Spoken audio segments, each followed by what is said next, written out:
So it's not one thing. This is a pattern of divisiveness, of a very dark and, in many ways, dangerous vision of our country, where he incites violence, where he applauds people who are pushing and pulling and punching at his rallies. That is not who America is. And I hope that as we move in the last weeks of this campaign, more and more people will understand what's at stake in this election. It really does come down to what kind of country we are going to have. So sad when she talks about violence at my rallies, and she caused the violence. It's on tape. During the last... The other things are false, but honestly, I'd love to talk about getting rid of ISIS, and I'd love to talk about other things. Okay. But those other charges, as she knows, are false. In this bucket about fitness to be president, there's been a lot of developments over the last 10 days since the last debate. I'd like to ask you about them. These are questions that the American people have. Secretary Clinton, during your 2009 Senate confirmation hearing, you promised to avoid even the appearance of a conflict of interest with your dealing with the Clinton Foundation while you were Secretary of State. But emails show that donors got special access to you. Those seeking grants for Haiti relief were considered separately from non-donors, and some of those donors got contracts, government contracts, taxpayer money. Can you really say that you kept your pledge to that Senate committee? And why isn't what happened and what went on between you and the Clinton Foundation, why isn't it what Mr. Trump calls hate plot?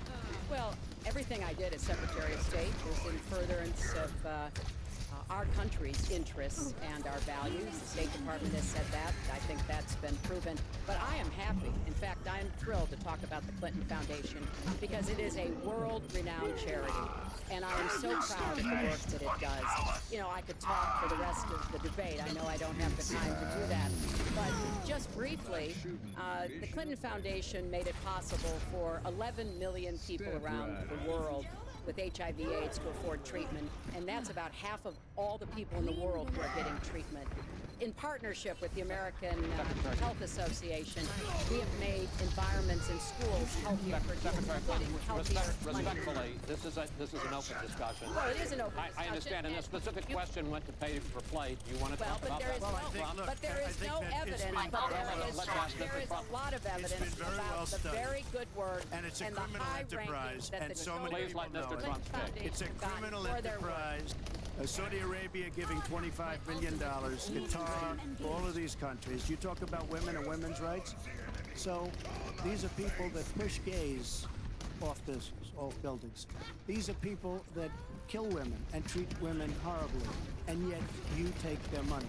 So I'd like to ask you right now, why don't you give back the money that you've taken from certain countries that treat certain groups of people so horribly? Why don't you give back the money? I think it would be a great gesture. Because she takes a tremendous amount of money, and you take a look at the people of Haiti. I was at a little Haiti the other day in Florida, and I want to tell you, they hate Heroes the never die. Clintons, because what's happened in Haiti with the Clinton Foundation is a disgrace.